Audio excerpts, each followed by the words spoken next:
तो फिल्म के शुरुआत में हम व्यूअर्स एक फैमिली से इंट्रोड्यूस होते हैं जहां माँ का नाम है एबनी। देन एबनी के 3 बच्चे हैं जिनका नाम है नेट, शॉन्टे एंड सबसे छोटा बेटा आंद्रे। यहाँ एबनी की माँ एल्बर्टा भी इनके साथ रहती हैं और फिल्म की कहानी 2011 के फिलाडेल्फिया में सेट है। तो शुरुआत में हम एक पेंटिंग देखते हैं जिसे आंद्रे बना रहा होता है और आंद्रे अपनी मॉम एबनी को पेंटिंग दिखाता है। अब जब एबनी यहाँ आके पेंटिंग बने चर्च को देखती है तो वो थोड़ा अनकंफर्टेबल फील करती है। यहाँ से सीन डिनर टेबल पे शिफ्ट होता है और हम एल्बर्टा और एबनी के बीच थोड़ी बहस होते देख पाते हैं जिससे डिनर टेबल का माहौल थोड़ा सा गर्म हो जाता है। इसी बीच आंद्रे एबनी से और मिल्क मांगता है जिसपे एबनी ये कहकर मना कर देती है कि तुम लैक्टोज इंटॉलरेंट हो। इस पे आंद्रे उल्टा जवाब देता है और एबनी आंद्रे के मुंह पे मार देती है जिससे आंद्रे के मुंह से खून निकलने लगता है। यहाँ सबके रिएक्शन से ऐसा लगता है कि ये पहली बार नहीं है जब एबनी अपने बच्चों पे हाथ उठाई है। इनफैक्ट एबनी काफी शॉर्ट टेम्पर्ड है और उसे शराब की भी लत लगी है। यहाँ से सीन शॉन्टे पे शिफ्ट होती है जो कि अपने डैड को मैसेज कर रही है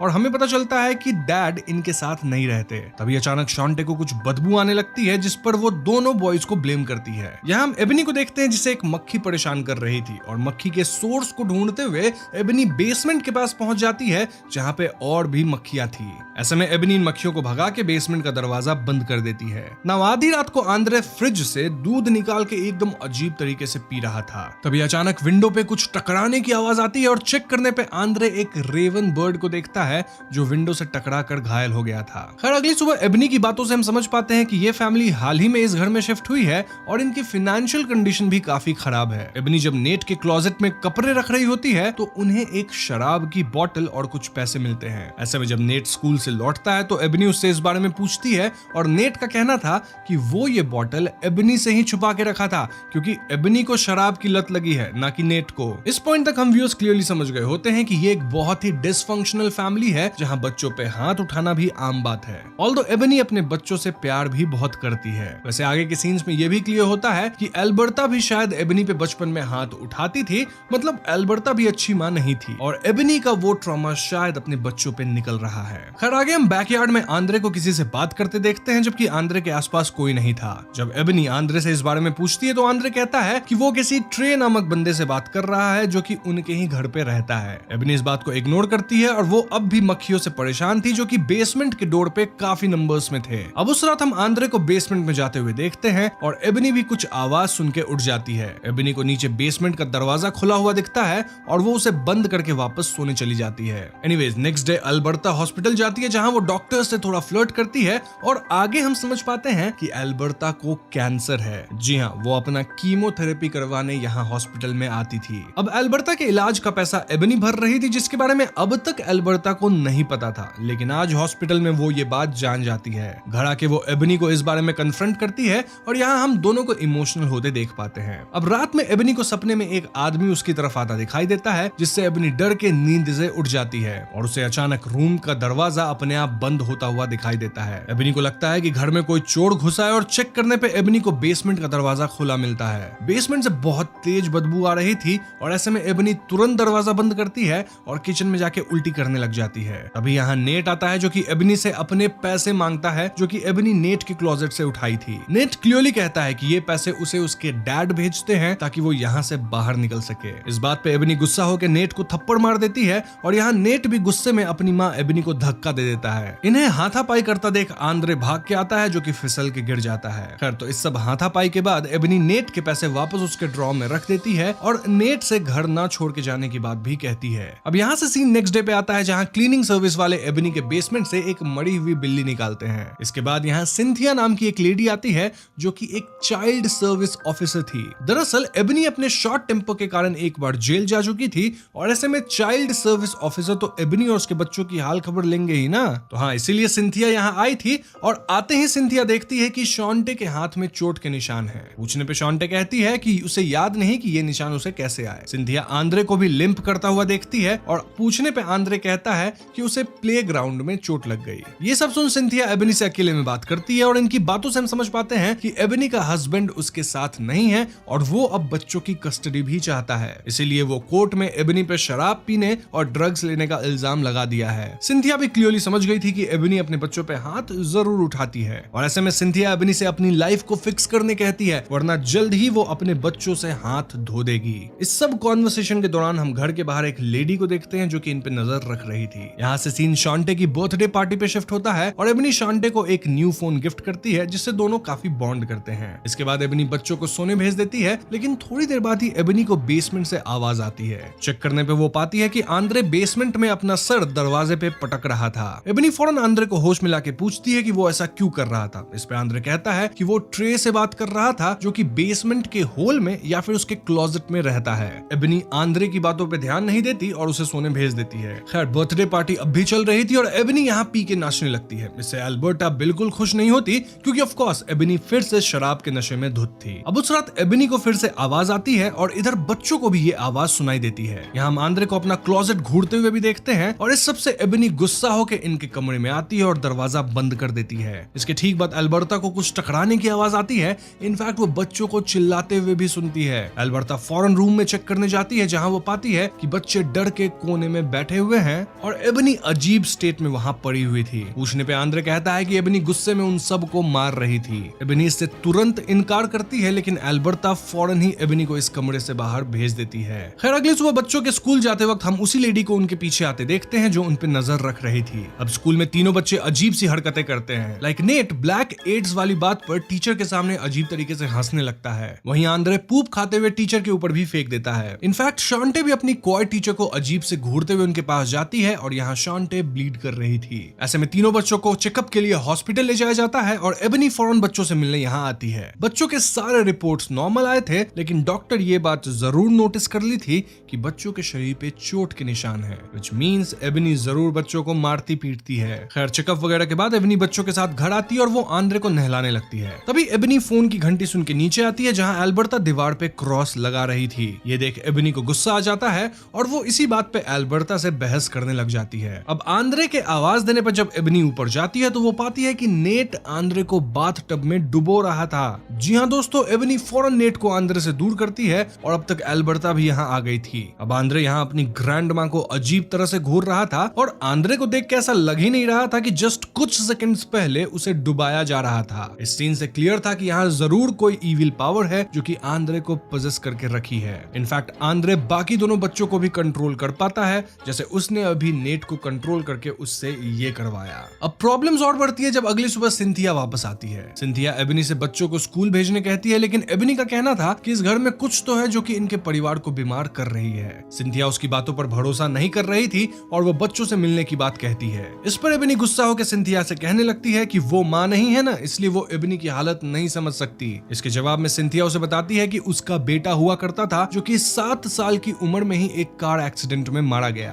तभी यहाँ एल्बर्टा एक बैट लेके आती है और वो सिंथिया को डराकर भगा देती है। यहाँ हमें बाहर एक और फिर से वही लेडी दिखती है जो कि इनका पीछा कर रही थी और तस्वीरें ले रही थी। एल्बर्टा उसे भी डराकर भगा देती है। इसके बाद एल्बर्टा चर्च जाती है और वहाँ की पादरी को सारी बातें बता देती है। अब दोस्तों मैं आपको बता दूं कि इस मूवी में ब्लैक चर्च कम्युनिटी दिखाया गया है और ब्लैक जीसस का भी जिक्र है। वैसे इन सब चीज का अपना एक इतिहास है, ऑल्दो उसको मूवी में उतना कुछ खास कवर नहीं किया गया है, तो मैं भी उस पर ज्यादा ध्यान नहीं दूंगा। कमिंग बैक टू स्टोरी, पादरी यहाँ एल्बर्टा की बातों पे भरोसा नहीं करती और उसे दूसरे चर्च की हेल्प लेने कहती है। यहाँ से सीन एबनी को दिखाता है जो बार में थी और बाहर उससे वही लेडी मिलने आती है जो एबनी से कहती है कि उसे पता है कि उसके घर में एक इविल स्पिरिट है। यहाँ हम एबनी और उस लेडी को बातें करते हुए देख पाते हैं जहाँ ये लेडी अपने आप को अपोस्टल यानी भगवान का दूत कहती है और एबनी को उस घर की हिस्ट्री बताती है। ये लेडी जिसे हम बर्नीस कहेंगे वो बताती है कि इस घर में 20 साल पहले एक फैमिली रहा करती थी जिसमें 2 बच्चे और माता पिता थे। एक दिन उनका बेटा बीमार हो गया और बीमारी के बारे में डॉक्टर भी कुछ जवाब नहीं दे सके, इसलिए उन्होंने बर्नीस से मदद मांगी और बर्नीस ने वहाँ इविल स्पिरिट को महसूस किया। बर्नीस डिलीवरेंस की मदद से उस इविल स्पिरिट को उसके बॉडी से निकालने की कोशिश की, लेकिन वो इविल स्पिरिट बहुत पावरफुल था जिस वजह से वो उनके बेटे को बचा नहीं सकी। यहाँ बर्नीस एबनी को एक्सॉर्सिज्म और डिलीवरेंस में डिफरेंस समझाते हुए कहती है कि एक्सॉर्सिज्म में you act as middle man between God and Satan, लेकिन डिलीवरेंस में तुम खुद सेटन को कमांड दे सकते हो क्योंकि हम सब के अंदर जीसस बसे हुए हैं। यहाँ बर्नीस बताती है कि उस घर में 4 मौतें हुई थी क्योंकि बेटे की मौत के बाद एक दिन उसकी माँ अपने ही पति पर हमला करके उसका सर ही अलग कर दी एंड देन माँ अपनी बेटी का भी गला दबा के उसे मार डाली। इसके बाद वो खुद को भी खत्म कर ली। Now the most shocking part was कि उस फैमिली में जो बेटा था जो कि सबसे पहले मरा था उसका नाम ट्रे था। जी हाँ दोस्तों, अगर आपको याद हो तो आंद्रे किसी ट्रे से ही हमेशा बातें करता रहता है। बर्निस कहती है कि उस डीमन को तुम्हारा बेटा आंद्रे चाहिए और ये बात सुन के एबनी भड़क जाती है और वहां से चली जाती है। मीनवाइल हम देखते हैं कि एल्बर्टा को घर में कोई आवाज देता है और उनके नीचे आने पे वहां की लाइट चली जाती है। इसके बाद कोई एल्बर्टा पे हमला कर देता है और ब्लैक सिलहूट में हम मोस्टली आंद्रे को देखते हैं जो कि एल्बर्टा का गला दबा के उन्हें मार देता है। खैर जब एबनी घर वापस आती है तो घर के अंदर क्रॉस में आग लगी हुई थी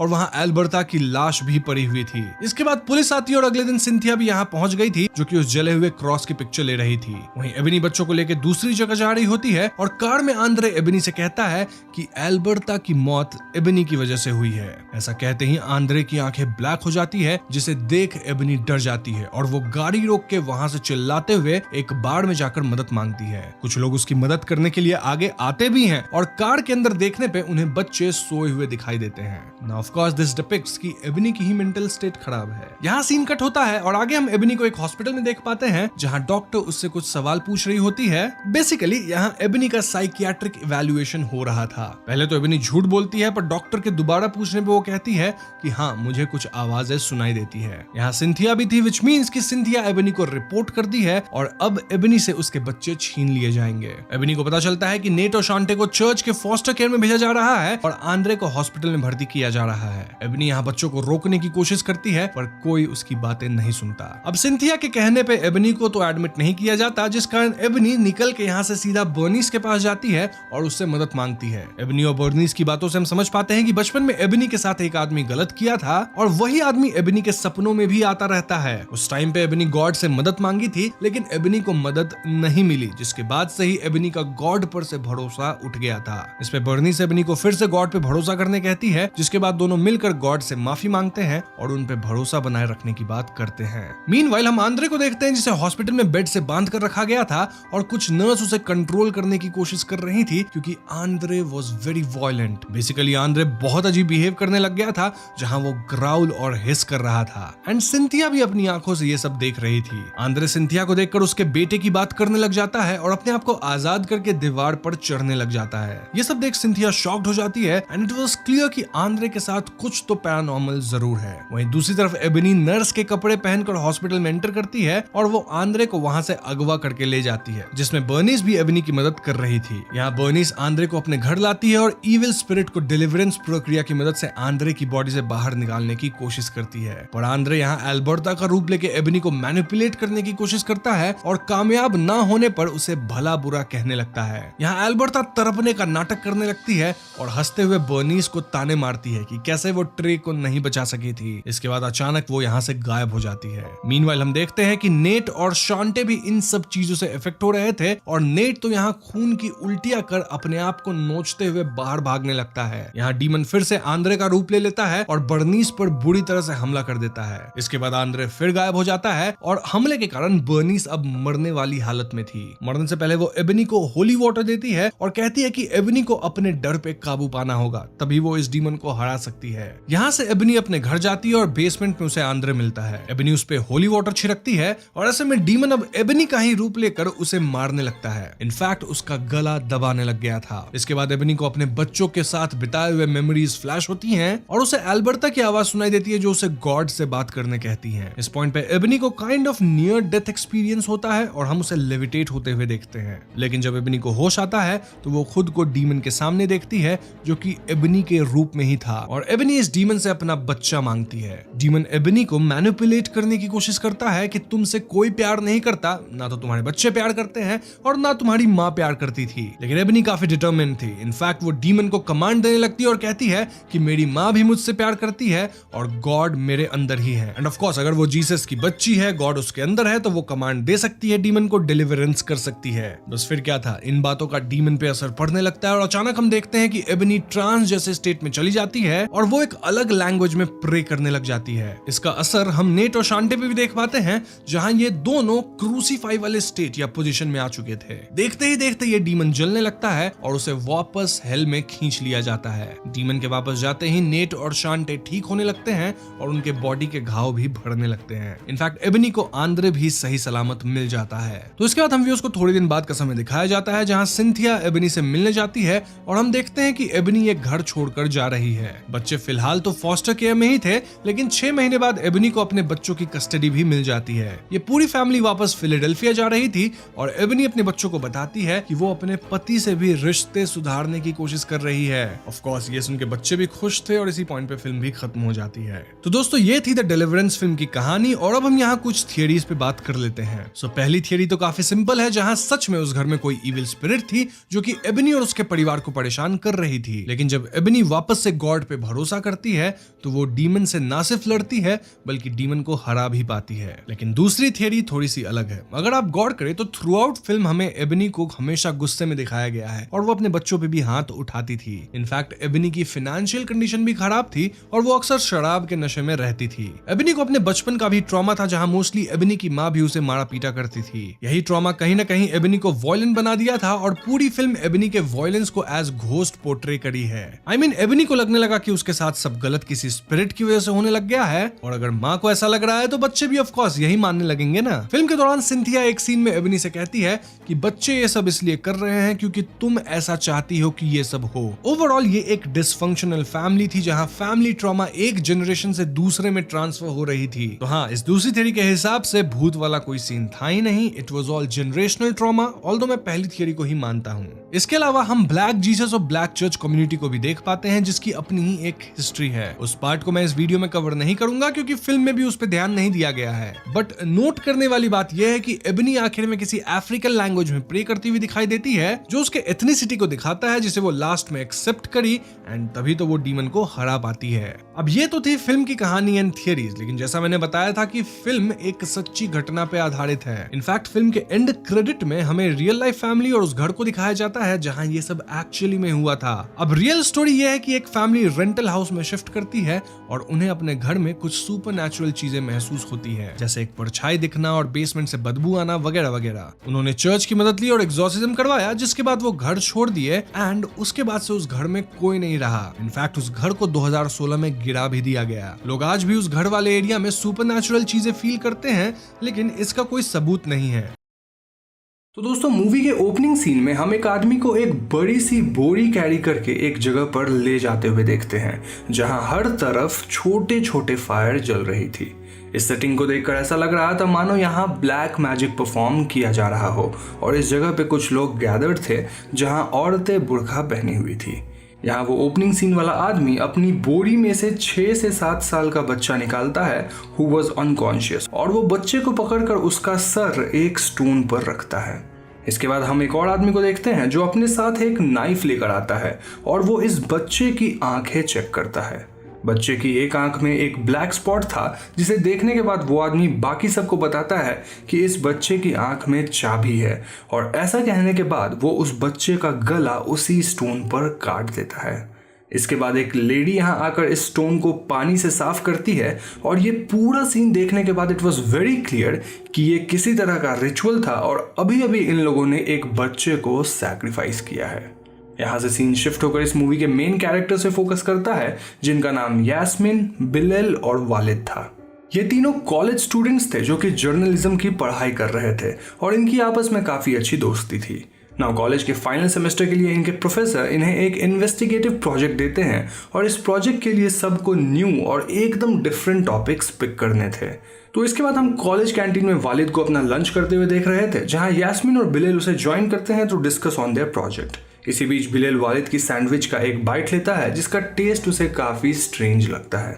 एनीवेज वो लोग डिफरेंट टॉपिक्स पे डिस्कस कर रहे थे कि तभी वालिद उन दोनों को एक अजीब बात बताता है।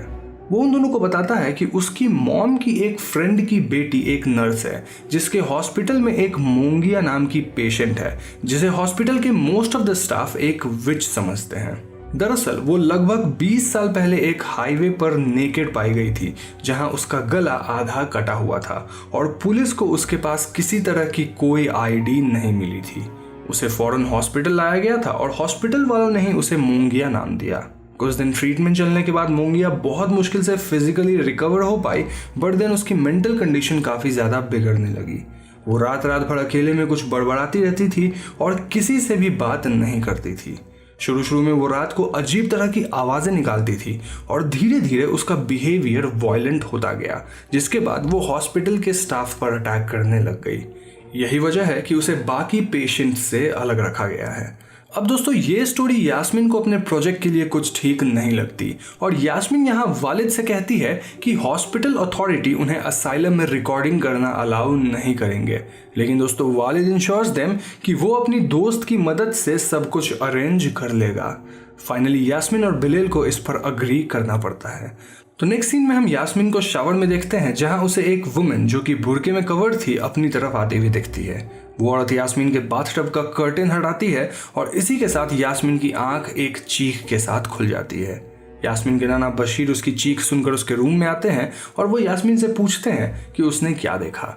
यहाँ हमें पता चलता है कि यास्मीन को ऐसे सपने बचपन से ही आ रहे थे जिनमें वो एक स्ट्रेंज वुमेन को बुर्के में कवर्ड देखती है, जिसे वो द वुमेन इन ब्लैक बुलाती है। This women haunts Yasmin and she tries to kill her. यहाँ बशीर ये सब सुनकर दूसरी तरफ फेस करके बैठ जाते हैं। यास्मीन उनसे सॉरी कहती है क्योंकि उन्हें उसकी इस प्रॉब्लम को झेलना पड़ता है। लेकिन दोस्तों यहाँ ग्रैंडपा बशीर कोई रिस्पॉन्स नहीं दे रहे थे। यास्मीन जैसे ही उनके कंधे पे हाथ रखती है वो टर्न करते हैं और यहाँ हम व्यूअर्स देखते हैं कि बशीर पजेस्ड हो गए हैं। जी हाँ दोस्तों, वो यास्मीन पर अटैक कर देते हैं और इसी के साथ यास्मीन नींद से जाग जाती है। यानी कि एक्चुअली में यास्मीन ने ड्रीम के अंदर एक और ड्रीम देखा था। खैर नेक्स्ट डे यास्मीन, बिलेल और वालिद उसी हॉस्पिटल में जाते हैं जहां वो हॉस्पिटल के हेड डॉक्टर का इंटरव्यू लेते हैं। इंटरव्यू ओवर होने के बाद यास्मीन उनसे मोंगिया के बारे में पूछती है, जिस पर डॉक्टर का रिप्लाई होता है कि वो ऐसी किसी पेशेंट को नहीं जानते। Now this was quite surprising for them और उनकी कितनी भी कोशिश करने पर डॉक्टर मोंगिया के बारे में कुछ बता नहीं रहे थे। इस पॉइंट पे वालिद अपनी नर्स फ्रेंड से हेल्प मांगता है, जो कि इन्हें लेट नाइट हॉस्पिटल को विजिट करने के लिए कहती है ताकि वो इन्हें मोंगिया से मिलवा सके। अभी इन लोगों के पास काफी टाइम था और इसलिए वो डिसाइड करते हैं कि वो पब्लिक लाइब्रेरी जाकर मोंगिया से रिलेटेड हर न्यूज आर्टिकल को स्टडी करेंगे। लेकिन यहाँ लाइब्रेरी में यास्मीन के साथ एक अजीब इंसिडेंट होता है। यास्मीन को ऐसा फील होता है एज इफ कोई उसे स्टॉक कर रहा हो एंड सडनली कोई उस पर अटैक करता है। यास्मीन डर से चीखती है, लेकिन बिलेल के आने पर वहां यास्मीन के अलावा और कोई नहीं था। यास्मीन काफी कंफ्यूज सा फील करती है बिकॉज वो डिसाइड नहीं कर पा रही थी कि अभी अभी जो हुआ वो रियल था या फिर सिर्फ उसकी इमेजिनेशन। खैर वो लोग रात को उसी हॉस्पिटल में पहुंचते हैं जहां वालिद की नर्स फ्रेंड उन्हें हॉस्पिटल के उस वार्ड में ले जाती है जहां सभी मेंटली अनस्टेबल या फिर वॉयलेंट पेशेंट्स को बाकी पेशेंट से अलग रखा जाता था। वो लोग मोंगिया के रूम के पास पहुंचते हैं और वालिद यहाँ बाहर रुकने का डिसाइड करता है। यहाँ अंदर हम मोंगिया को रूम के एक कॉर्नर में चेन से बंधा हुआ देखते हैं और इस रूम में काफी अंधेरा था जहाँ अजीब सी स्मेल भी आ रही थी। यास्मीन मोंगिया के पास जाती है और उसे बताती है कि वो लोग उसके बारे में एक रिपोर्ट बना रहे हैं और इसीलिए वो उसे यहाँ फिल्म करेंगे। यास्मीन मोंगिया से उसके पास्ट से रिलेटेड कुछ क्वेश्चंस पूछती है, लेकिन मोंगिया यास्मीन की किसी भी बात पर ध्यान देने के बजाय उसे बस घूर रही थी। यास्मीन एक मैप दिखाकर मोंगिया से पूछती है कि क्या वो पॉइंट करके अपनी उस लोकेशन के बारे में बता सकती है जहां 20 साल पहले उसके साथ कुछ बुरा हुआ था। इस पॉइंट पे मोंगिया अचानक से यास्मीन का हाथ पकड़ लेती है और उसके पास आकर उसके कान में कहती है, इट्स यू। मोंगिया ने यास्मीन का हाथ इतना कस कर पकड़ा था कि उसके हाथ पर एक वूंड हो जाता है। तभी वालिद रूम में भागते हुए आता है और वो मोंगिया को किक करके यास्मीन और बिलेल को लेकर वहां से निकल जाता है। तो नेक्स्ट सीन में हम उन तीनों को यास्मीन के घर पे देखते हैं जहां यास्मीन अपने नाना से झूठ कहती है कि उसके हाथ पर वो वुंड वालिद के पेट कैट की वजह से हुआ है। ना वालिद और बिलाल अपने अपने घर निकलते हैं और जाने से पहले वालिद यास्मीन को उसका मैप देकर जाता है। उन दोनों के जाने के बाद बशीर यास्मीन से फिर पूछते हैं कि ये चोट उसे कैसे लगी, बट यास्मीन अभी भी उनसे झूठ बोलती है। बशीर जानते थे कि यास्मीन उनसे कुछ छिपा रही है और शायद इसीलिए वो यास्मीन को उनके साथ शेख या फिर प्रीस्ट के पास चलने के लिए कहते हैं। नो यास्मीन इन सब में बिलीव नहीं करती थी और इसलिए she was not interested, but Bashir के इंसिस्ट करने पे वो मान जाती है। रात में यास्मीन बिलेल को कॉल करती है और वो लोग नेक्स्ट डे उस जगह जाकर खोजबीन करने का प्लान बनाते हैं जहां मोंगिया 20 साल पहले पुलिस को मिली थी। कॉल कट होने के बाद जब यास्मीन अपना मैप उठाती है तो वो काफी सरप्राइज हो जाती है क्योंकि वो मोंगिया से हॉस्पिटल में जिस लोकेशन के बारे में जानना चाहती थी वो समहाउ इस मैप पर मार्क्ड थी। एनीवेज नेक्स्ट मॉर्निंग हम बशीर और यास्मीन को शेख के पास देखते हैं जहां शेख यास्मीन से उसका हाल पूछते हैं, लेकिन यास्मीन को ये सब एकदम बकवास लग रहा था और वो इरिटेट होकर रिप्लाई देती है कि वो एकदम ठीक है। इस पर बशीर शेख से कहते हैं कि यास्मीन ठीक नहीं है और वुमेन इन ब्लैक फिर से उसके सपने में आने लगी है, जिस वजह से वो रात भर सो नहीं पाती। शेख यास्मीन से उसके सपने के बारे में और डिटेल्स मांगते हैं, लेकिन यास्मीन कॉलेज का बहाना देकर यहाँ से चली जाती है। उसके यहाँ से जाने के बाद शेख काफी सीरियस टोन में बशीर से पूछते हैं कि उसने यास्मीन को अभी तक कुछ बताया कि नहीं, जिस पर बशीर सेज नो, क्योंकि यास्मीन की मदर से उसने प्रॉमिस किया था कि वो यास्मीन को इन सब से दूर रखेगा। अब दोस्तों ये दोनों किस चीज की बात कर रहे हैं ये हमें स्टोरी में जल्दी आगे पता चल जाएगा। सीन यहाँ से शिफ्ट होता है जहां हम यास्मीन, बिलेल और वालिद को मैप पे मार्क की गई लोकेशन को खोजते हुए देखते हैं। ये लोग ऑलमोस्ट उस लोकेशन पे पहुंच ही गए थे कि तभी बिलेल की तबीयत थोड़ी बिगड़ जाती है और वो कार रोककर वॉमिटिंग करने लगता है। वहां जा रहा एक आदमी अपनी कार रोककर उनकी मदद के लिए आता है और वो इनसे पूछता है कि ये लोग कहाँ जा रहे हैं, जिस पर वालिद उसे बताता है कि वो यही पास में ही जा रहे हैं। नाउ बिलेल वाज फाइन, तो वो लोग अपनी जर्नी कंटिन्यू करते हैं और वो आदमी वहां से चला जाता है। लोकेशन के पास आने के बाद उन्हें आगे का रास्ता समझ नहीं आ रहा था, इसीलिए वालिद एक आदमी से रास्ता पूछता है, लेकिन वो आदमी डेफ था, जिस वजह से वो वालिद की बातें समझ नहीं पा रहा था। यहाँ वालिद बाकी दोनों को आवाज लगाता है और उन्हें बताता है कि उसे रास्ता समझ आ गया है और वो उन दोनों को लीड करता है। ये रास्ता एक घने जंगल से होकर गुजरता है और काफी दूर चलने के बाद भी उन्हें आसपास कुछ नहीं दिखता। बिलेल सडनली पीछे ही रुक गया था और वो वालिद और यास्मीन को आवाज लगाता है। ये दोनों बिलेल के पास पहुंचते हैं जहां थोड़ी दूर पर एक छोटी बच्ची दूसरी तरफ मुंह करके कुछ खा रही थी।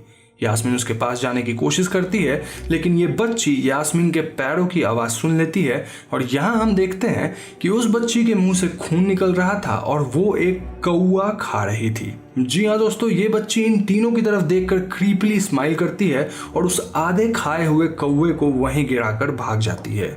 वो तीनों भी उस बच्ची को फॉलो करते हैं और उसका पीछा करते करते वो लोग एक विलेज के पास पहुंच जाते हैं। ये विलेज काफी शांत था और पास जाने पर वो लोग देखते हैं कि हर घर के आगे रस्सियों पर मीट लटका हुआ था। विलेज में मोस्टली विमेन थी और वो सभी अब इन तीनों को घूरने लगती है। तभी यहाँ वो आदमी आता है जो उन्हें रास्ते में मदद के लिए मिला था और वो यहाँ आकर इनको वेलकम करता है। वो आदमी अपना नाम सबेर बताता है और वो काफी खुश होकर उन्हें बताता है कि ये उसका विलेज है और अगर उसे पता होता कि वो लोग यहाँ आने वाले हैं तो वो उन्हें खुद लेकर आता। खैर सबेर इन लोगों को टी सर्व करता है और वो इनसे पूछता है कि ये लोग यहाँ किस काम से आए हैं, जिस पर यास्मीन उसे 20 साल पहले वाले इंसिडेंट के बारे में बताती है। ये सुनकर सबेर का कहना था कि उसे इतने पुराने किसी इंसिडेंट के बारे में कुछ नहीं पता। यास्मीन सबेर से यहाँ रस्सियों पर लटके हुए मीट को देखकर बोलती है कि लगता है आप लोगों को मीट कुछ ज्यादा ही अच्छा लगता है, जिस पर सबेर से इसकी मीट हमारी जान है और ऐसा कहकर वो इन तीनों को डिनर तक यहीं रुकने के लिए इंसिस्ट करता है। वहीं दूसरी तरफ हम घर पर बशीर को देखते हैं जो कि यास्मीन के रूम में जाते हैं और वहां उन्हें मोंगिया से रिलेटेड काफी सारे न्यूज़पेपर आर्टिकल्स मिलते हैं। इन चीजों को देखकर बशीर काफी ज्यादा घबरा जाते हैं और वो यास्मीन को कॉल करने की कोशिश करते हैं, लेकिन according to third law of horror movies Yasmin जिस जगह पे थी वहां फोन में नेटवर्क नहीं था। खैर हम डिनर का सीन देखते हैं जहां ये तीनों अपनी प्लेट्स का वेट कर रहे थे और बाकी औरतों ने अपना अपना खाना स्टार्ट कर दिया था। इस गांव के लोग मीट को ऐसे खा रहे थे मानो वो कई दिनों से भूखे हों। एनीवेज सबेर इन दिनों को खाना सर्व करता है जिसमें एज एक्सपेक्टेड बहुत सारा मीट था और ये सब देखकर यास्मीन को बहुत अजीब लगता है। वालिद खाना स्टार्ट कर देता है और उसे ये काफी टेस्टी लग रहा था, लेकिन बिलेल और यास्मीन को ये सब काफी डिसगस्टिंग लग रहा था। यास्मीन थोड़ा बहुत खाने का ट्राई करती है, लेकिन बिलेल खाने की एक्टिंग करता है। यास्मीन उसे छोटी बच्ची को पास में देखता है जो कि एक औरत के पीछे जाकर खड़ी हो जाती है। वो औरत अपने उस बच्ची को अपनी प्लेट से मीट के पीसेस देती है और इन्हें लेकर वो बच्ची एक कॉर्नर में जाकर बाकियों की तरह ही अजीब तरीके से खाना स्टार्ट कर देती है। यास्मीन सबेर से पूछती है कि क्या वो बच्ची उसकी बेटी है, जिस पर सबेर उसे बताता है कि वो उसकी भतीजी है। वो यास्मीन को बताता है कि ये एक स्पेशल चाइल्ड है बट वो किसी को नुकसान नहीं पहुंचाती। डिनर हो जाने के बाद वो लोग वहां से जाने का प्लान करते हैं बट सबेर उन्हें रात को यहीं रुक जाने के लिए इंसिस्ट करता है क्योंकि रात में उनका जंगल से होकर जाना डेंजरस होगा। यास्मीन उसे थैंक यू बोलकर मना कर देती है और वो वालिद को ड्राइव करने के लिए बोलती है क्योंकि एक्चुअली में यास्मीन का नाइट विजन वीक था और बिलेल को ड्राइविंग आती ही नहीं थी। अब यहाँ वालिद उन्हें बताता है कि वो भी अभी ड्राइव नहीं कर पाएगा क्योंकि वो अपना स्पेक्टेकल्स घर पर ही भूल गया है। एज अ रिजल्ट उन्हें आज रात यहीं रुकना पड़ता है। Now according to second law of horror movies, कभी भी कोई अगर आपको अपने घर में रुकने के लिए कहे तो प्लीज वहां मत रुको, रुकोगे तो मरोगे। एनीवेज, तो बीच रात में यास्मीन वॉशरूम यूज करने के लिए जब उठती है तो उसे बाहर से उसी छोटी बच्ची की हंसने की आवाज आती है। जब यास्मीन खिड़की से बाहर देखती है तो वो एकदम शॉक्ड हो जाती है, क्योंकि उनके गेस्ट हाउस के बाहर बहुत सारे ब्लैक कपड़ों में कवर्ड लोग खड़े होते हैं और वो छोटी बच्ची उन्हीं के चक्कर लगा रही थी। यास्मीन डर से चिल्लाकर वालिद और बिलेल को आवाज लगाती है, लेकिन उनके आने तक बाहर ऐसा कुछ भी नहीं दिख रहा था। खैर, नेक्स्ट मॉर्निंग सबेर इन तीनों की कार देखने के लिए चला जाता है और यहाँ रूम में वालिद बिलेल के कैमरा को देख रहा था, तभी उसे उसमें एक रिकॉर्डिंग मिलती है। ये रिकॉर्डिंग कल रात की थी जब वो लोग सो रहे थे, और इसे देखकर वालिद बिलेल से चिल्लाकर पूछता है कि उसने उनके सोते वक्त की रिकॉर्डिंग क्यों करी। बट देन रिकॉर्डिंग में आगे वो बिलेल को भी सोया हुआ देखता है, जहाँ कोई उसके नेक पर एक नाइफ रखता है। इस फुटेज को देखकर हम व्यूअर समझ पाते हैं कि पिछली रात को कैमरा किसी और के पास था। अब दोस्तों, यहाँ वालिद के हाथ से ये रिकॉर्डिंग गलती से डिलीट हो जाती है और उसी वक्त बिलेल वहां आकर अपना कैमरा उससे ले लेता है। दूसरी तरफ बशीर, जो कि यास्मीन को ढूंढने के लिए निकल गए थे, वो हमें एक स्टेशन पर दिखते हैं जहां उन्हें वही भीड़ में द वुमेन इन ब्लैक नजर आती है और वो समझ जाते हैं कि कोई बहुत बड़ी गड़बड़ होने वाली है। बशीर कुरान के वर्सेस पढ़ने लगते हैं, जिसके बाद वुमेन इन ब्लैक डिसअपीयर हो जाती है। एनीवेज, गांव में यास्मीन को एक प्रेग्नेंट औरत दिखती है और यास्मीन उसे पूछती है कि वो कितने मंथ्स प्रेग्नेंट है। ये औरत जवाब में 7 कहती है और फिर वो यास्मीन के पास आकर उसके कान में उसे यहाँ से भाग जाने को कहती है। इसी बीच सबेर यहाँ आ जाता है और वो उस औरत को भगा देता है। सबेर एकदम सीरियस हो गया था और वो यास्मीन से पूछता है कि उस औरत ने यास्मीन को क्या बताया, जिस पर यास्मीन सेज कि वो लोग प्रेगनेंसी की बात कर रहे थे। ये सुनकर सबेर एकदम से वापस नॉर्मल हो जाता है और वो इन तीनों को दोपहर के खाने के लिए इंसिस्ट करता है। यास्मीन मना करती है, बट सबेर उसे अनसुना करके चला जाता है। जाते वक्त बिलेल सबेर को आवाज देता है, बट वो उसे भी अनसुना करके चला जाता है। बिलेल यहाँ अपनी कार का वेट कर रहा था और इसीलिए वो अब खुद ही अपनी कार तक जाने का डिसाइड करता है। वालिद बिलेल से पूछता है कि क्या उसे रास्ता याद है, लेकिन बिलेल उसे अनसुना करके चला जाता है। कुछ देर बाद बिलेल जंगल में पहुंचता है, जहां उसे थोड़ी दूर पे सबेर की कार दिखती है। बिलेल एक पेड़ के पीछे छुपकर देखता है कि सबेर किसी आदमी से एक बोरी लेता है जिस पर खून लगा हुआ था, और वो उस बोरी को कार में रख कर यहाँ से निकल जाता है। तभी बिलेल अचानक से फिसल जाता है और जब वो उठता है तो वो अपने आसपास छोटे बच्चों के स्केलेटन्स देखता है। जी हाँ दोस्तों, बिलेल ये सब देखकर काफी डर जाता है और वो गांव की तरफ वापस भागता है ताकि वो ये बातें यास्मीन और वालिद को बता सके। दूसरी तरफ हम यास्मीन और वालिद को देखते हैं, जहां यास्मीन उसे बताती है कि उसे एक औरत ने यहाँ से भाग जाने के लिए कहा है, जिस पर वालिद हंसते हुए कहता है कि यहाँ की औरतें पागल हैं। तो इसके बाद हम व्यूअर सबेर को देखते हैं, जो 2 बोरी लेकर विलेज पहुंचता है और इन्हें लेने गांव की औरतें आ जाती हैं। इनमें से एक बोरी को वो एक घर के दरवाजे पर रख देती है, जिसके बाद अंदर से एक हाथ आता है और उस बोरी को अंदर खींच लेता है। इसके बाद सबेर यास्मीन को जाकर बताता है कि उनके कार की टायर्स किसी ने चोरी कर लिए हैं, और ये बात सुनकर यास्मीन सबेर पे भड़क जाती है। थोड़ी ही देर बाद बिलेल हाफता हुआ यास्मीन और वालिद के पास आता है और वो उन्हें सब कुछ बताता है। उस वक्त ये लोग सबेर को अपनी कार में एक बोरी रखते हुए देखते हैं और वो लोग फौरन ही उस बोरी को खोलकर देखते हैं। दोस्तों, इस बोरी के अंदर एक बकरी थी, जिसे देखकर वालिद बिलेल पर गुस्सा होता है, लेकिन बिलेल को अपनी बात पर यकीन था और वो वालिद को पंच करके यहाँ से चला जाता है। तो इसके बाद यास्मीन घर के अंदर अपने कोट के पॉकेट में हाथ डालती है, जहां उसे एक डायरी मिलती है। यास्मीन को याद आता है कि सुबह जब वो उस प्रेग्नेंट औरत से बात कर रही थी, तब उसने ही यास्मीन के पॉकेट में कुछ डाल दिया था। यास्मीन इस डायरी को पढ़ना स्टार्ट करती है, जहां उसे पता चलता है कि इस डायरी की ओनर यहां इस विलेज में इन्वेस्टिगेशन करने आई थी और अपनी इन्वेस्टिगेशन में उसे पता चला था कि इस विलेज के लोग ब्लैक मैजिक परफॉर्म करते हैं। स्टार्टिंग में उसने यहाँ सैक्स में मीट को नोटिस किया और उसे लगता था कि इनमें गोट या फिर बकरी का मीट था, लेकिन असल में इनके अंदर ह्यूमन फ्लैश था। जी हाँ दोस्तों, यहाँ के लोग बच्चों को सैक्रिफाइस किया करते थे for some kind of rituals. ये लोग बच्चों को किडनैप करते हैं, जो कि मोस्टली ऑर्फन्स या बेगर्स होते हैं, और स्पेशली उन बच्चों को सैक्रिफाइस करते हैं जिनके हाथ पर एक स्पेशल लाइन हो या फिर आंख में ब्लैक स्पॉट। ऐसे बच्चों को ये लोग द की होल्डर्स बुलाते हैं। डायरी में आगे वो इन्वेस्टिगेटर बताती है कि वो 3 दिन से इस विलेज में है और आज रात कुछ बड़ा होने वाला था।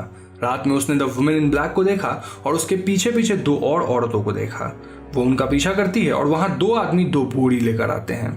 उसने चुपके से उनमें से एक बोरी उठा लिया और दूर जाकर जब उसने वो बोरी खोला, तब उसे उसमें से एक छोटी बच्ची अनकॉन्शियस स्टेट में मिली। इस बच्ची के हाथ पर हाफ मून का बर्थ मार्क था, और दोस्तों इस पॉइंट पर यास्मीन अपने हाथ पर हाफ मून का बर्थ मार्क देखती है।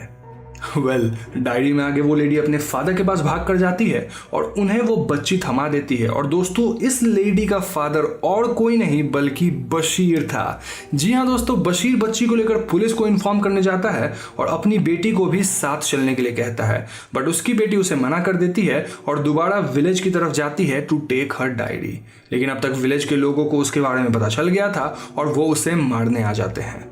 डायरी खत्म होने के बाद यास्मीन को उसी डायरी में से कुछ पिक्चर्स मिलते हैं जिन्हें देखकर यास्मीन के होश उड़ जाते हैं।